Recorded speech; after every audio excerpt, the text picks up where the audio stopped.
What if I told you that some of the most common career advice you've ever received isn't exactly wrong? It's just incomplete. Get good grades. Get qualified. Build experience. Apply for jobs. Perform well. Get promoted. Work your way up. It sounds logical, almost inevitable, like a formula. Work plus time plus performance equals career success. But here's the problem.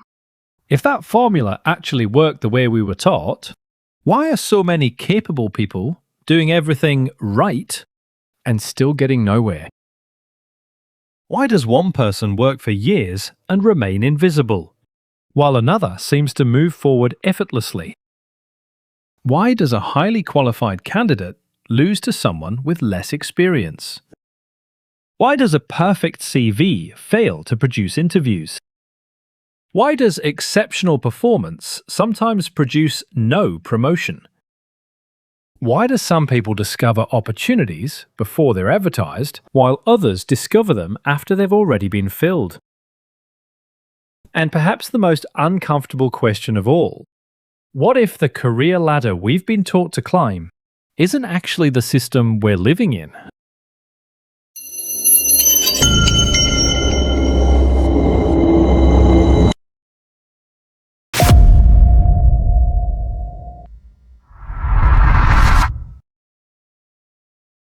Part 1. The story we were sold. For generations, the career story was relatively simple. You went to school.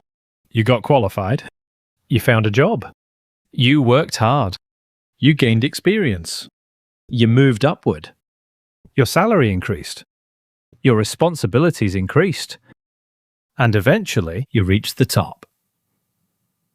It wasn't necessarily easy, but it was understandable. There was a path. And because the path looked logical, we assumed it was how the system actually worked. But look closer. The modern career isn't a ladder. It's closer to a network. Sometimes you move upward, sometimes sideways, sometimes backward. Sometimes you leave one industry entirely. Sometimes the opportunity that changes your career doesn't look like a promotion at all. And sometimes the most important move you make happens before anyone officially offers you a job. We saw that in case file number 012. The opportunity often begins before the application, which means something important. The application isn't the beginning of the career decision. It's often the visible part of a process that began much earlier. Evidence file A, the first illusion. Work hard and the system will notice. Let's start with one of the most deeply embedded beliefs. If you work hard enough, people will notice. And sometimes they do. But that's not the whole story. Because effort and visibility are not the same thing. Performance and perception are not the same thing. And value and understood value are definitely not the same thing. Remember case file number 006? We called it the evidence translation problem. You may possess valuable experience, but if the person evaluating you cannot see, understand, or connect that value to their problem, your experience can become invisible. This is one of the great career illusions. We confuse having value with communicating value. Imagine two employees, both excellent, both reliable, both delivering results. Employee A: I just focus on my work. Employee B: I make sure the right people understand what the work accomplished. Neither approach is inherently dishonest, but the second employee is easier to evaluate. And careers are full of decisions made under uncertainty. Which brings us to something we discovered throughout Season 1. People don't simply reward value. They reward value they can confidently identify. Evidence file B. The second illusion. Experience speaks for itself. Experience sounds objective.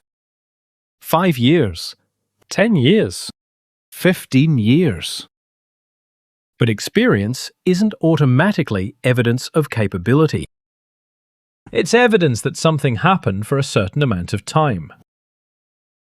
What happened during that time? What changed because of you? What problems did you solve? What did you learn? What can you now do that you couldn't do before? That's what matters. And this is where case file number 010 enters the investigation.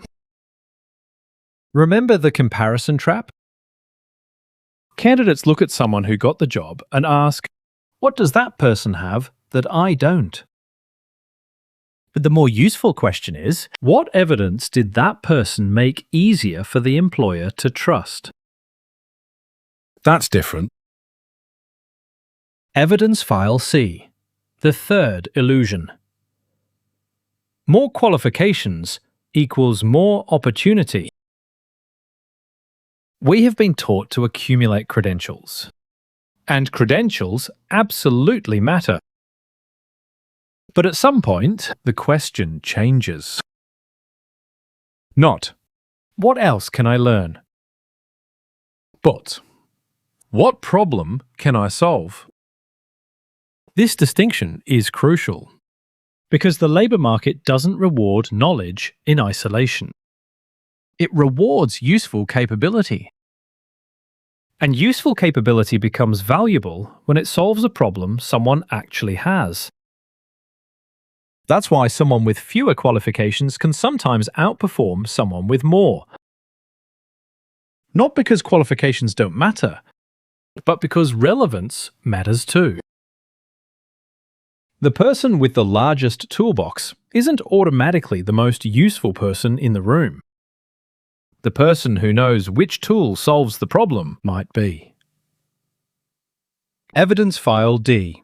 The fourth illusion. Applying more creates more opportunity. We've already investigated this.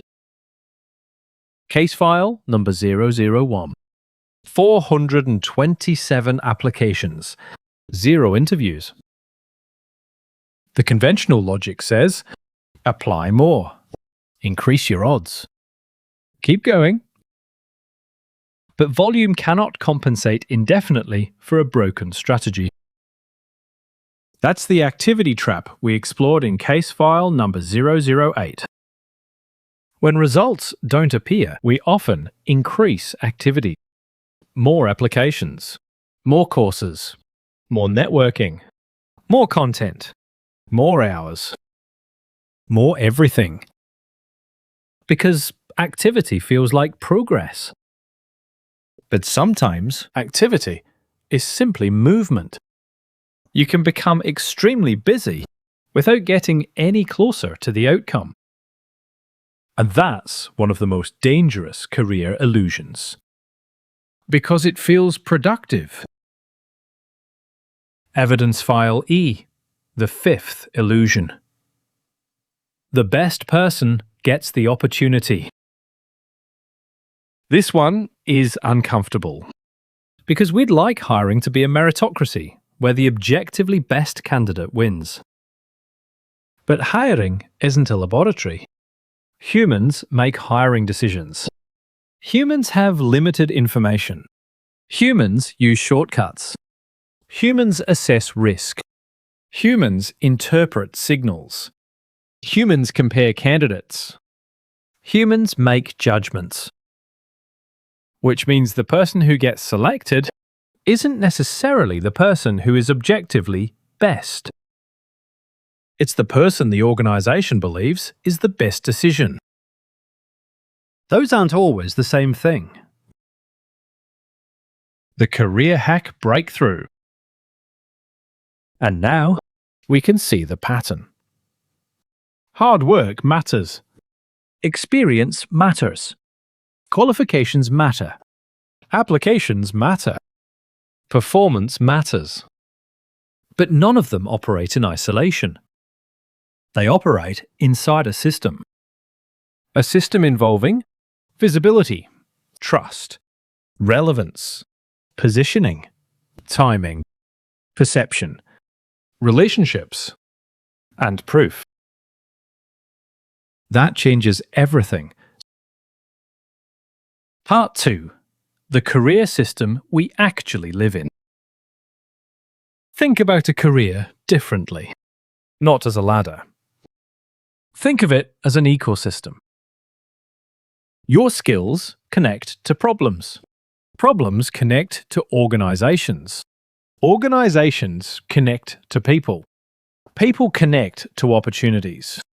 Opportunities connect to reputation. Reputation connects to trust. And trust influences decisions. The system is constantly moving, which means your career isn't simply something that happens to you, it's something you continuously position yourself inside. The invisible job market.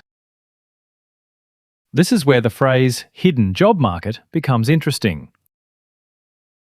It's often treated like some secret list of jobs that nobody tells you about. But the reality can be much simpler. Some opportunities become visible to people through relationships before they become visible to the public. A company has a problem. Someone knows someone. A conversation happens. A name comes up. An opportunity forms. Only later does the vacancy become official. And sometimes, the vacancy never becomes public at all. The reputation loop. This creates what we might call the reputation loop. You do something useful. Someone notices. They trust you with something bigger. You create another result. Someone else notices. Your reputation expands.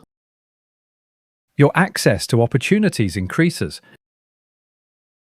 This doesn't mean networking is magic. It means evidence travels through people. Part 3. Why the career illusion persists. So why do we keep believing the old model? Because it isn't completely wrong. That's what makes it powerful. Work hard. Yes. Get qualified. Yes. Gain experience. Yes. Be reliable. Yes. But those pieces were never the entire system. They were the visible pieces. The invisible layer was harder to teach. How do you build trust? How do you become memorable?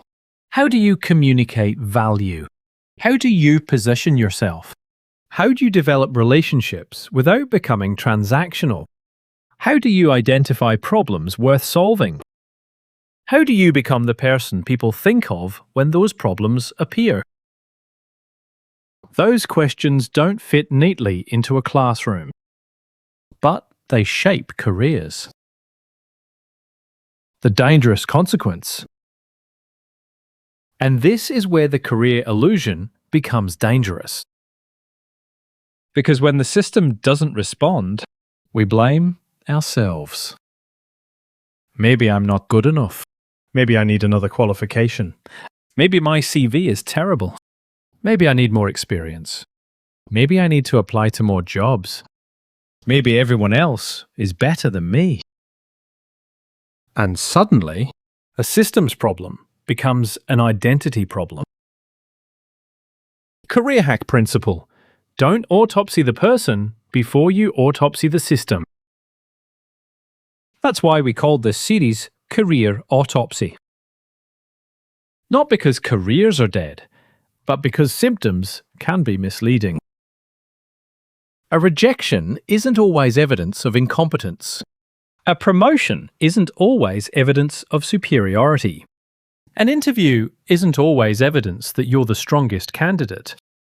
And unemployment isn't automatically evidence that you're failing. Sometimes the system is telling you something else. You just need to know how to read the evidence. Part 4. The new career model. So if the old career model is incomplete, what replaces it? I don't think it's another formula, because careers are too human for that. But we can build a better mental model. 6 questions. 1. What problem can I solve? Not, what job can I get? But, what problem can I become unusually useful at solving? 2. What evidence do I have? Not, what have I done? But, what can I prove? 3. Who knows I can do it? Not, how many people do I know? But, who trusts my capability? 4. How easy am I to understand? Not, how much experience do I have? But, can someone quickly understand where I create value? 5. Where is the problem before it becomes a job? This is the lesson from case number 012. Don't only search for vacancies, search for problems. Because problems often become opportunities before they become job descriptions. 6. What am I building that compounds? Skills compound. Relationships compound. Reputation compounds. Evidence compounds. Knowledge compounds. Trust compounds. The strongest careers aren't built from isolated wins. They're built from assets that make the next opportunity easier to reach. The compounding career. One project creates experience. Experience creates confidence. Confidence creates responsibility. Responsibility creates results. Results create reputation. Reputation creates access. Access creates opportunity. Opportunity creates more evidence. And the loop continues. That's what career momentum actually looks like. Not a ladder. A compounding system. Part 5. What the season taught us. And now, let's return to where this all began. Case file number 001. 427 applications. The lesson? Volume isn't strategy. Case file 002. The 6-second rejection. The lesson? Attention is limited. Case file number 003. The resume wasn't the problem. The lesson? The visible problem isn't always the real problem. Case file number 004.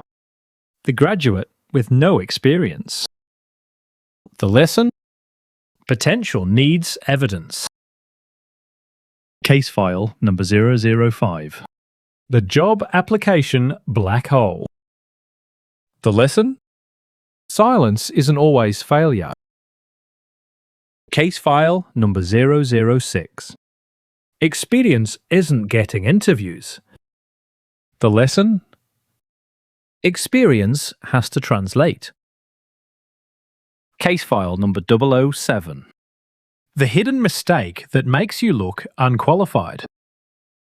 The lesson? Signals matter. Case file number 008. Applying for more jobs isn't the answer. The lesson? Activity isn't progress. Case file number 009. The perfect CV still doesn't get interviews.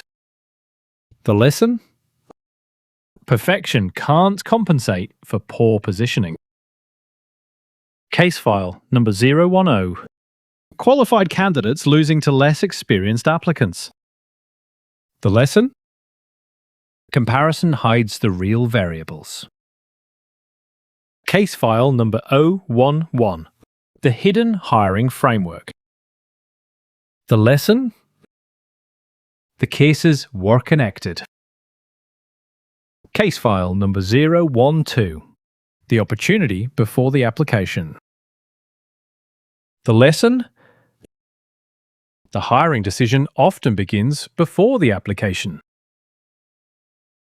12 investigations. One conclusion. Your career isn't simply a record of what you've done. It's the story other people can understand about what you can do next. Part 6. The illusion breaks. Maybe the problem isn't that the career system is broken. We were taught to ask, how do I get the job? But perhaps the better question is, how do I become the person an organization wants when the problem appears? We were taught, get experience. But perhaps the better question is, what evidence can I create? We were taught, build a network. But perhaps the better question is, who has experienced the value I create? We were taught, apply for opportunities.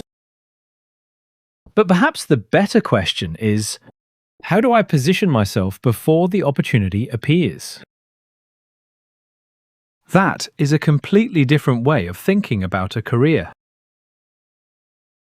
The official investigation. So, after everything we've investigated, what do we actually know? We know that hard work matters, but hard work without visibility can remain invisible. We know experience matters, but experience without translation can remain misunderstood. We know qualifications matter, but qualifications without relevance can become decoration. We know applications matter, but applications without strategy can become activity. We know performance matters, but performance without evidence can be overlooked. And we know opportunity matters, but opportunity often begins before anyone calls it an opportunity. Official diagnosis. The career illusion isn't that success is impossible. It's that success is purely linear. It isn't. Careers are messy, non-linear, networked, uncertain, and deeply influenced by things that don't appear on a CV. The people who navigate careers well aren't necessarily people who know every rule. They're people who learn to read the system. Case evidence snapshot. The career illusion. Evidence 1. Work alone doesn't guarantee visibility. Evidence 2. Experience must communicate value. Evidence 3. Qualifications don't replace relevance. Evidence 4. Activity doesn't guarantee progress. Evidence 5. Hiring decisions are influenced by trust and perception. Evidence 6. Opportunities often begin before applications. Evidence 7. Career assets compound over time. Official Special Investigation finding. The career system rewards more than what you can do. It rewards what others can understand, trust, remember, and connect to an opportunity. And if there's one thing I want you to take from this investigation, it's this. Don't spend your entire career trying to prove that you're good enough. Learn to make your value visible. Build evidence. Build relationships. Build trust. Build a reputation. Build something that compounds. And when the opportunity appears, don't start preparing then. Be prepared before it arrives. Because sometimes the most important career decision isn't the moment you apply. It's everything you did before anyone asked you to. Part 7. The Archive. Season 1 asked, why do good candidates get rejected? We've investigated the evidence. Now we're going inside the room where many of those decisions begin. The recruiter, the gatekeeper, the first filter, the person deciding who gets seen, who gets ignored, who gets called, and perhaps most importantly, what are they actually looking for?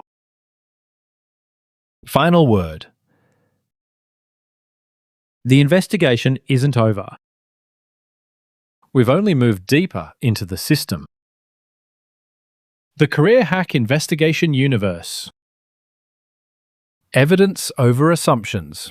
Patterns over anecdotes.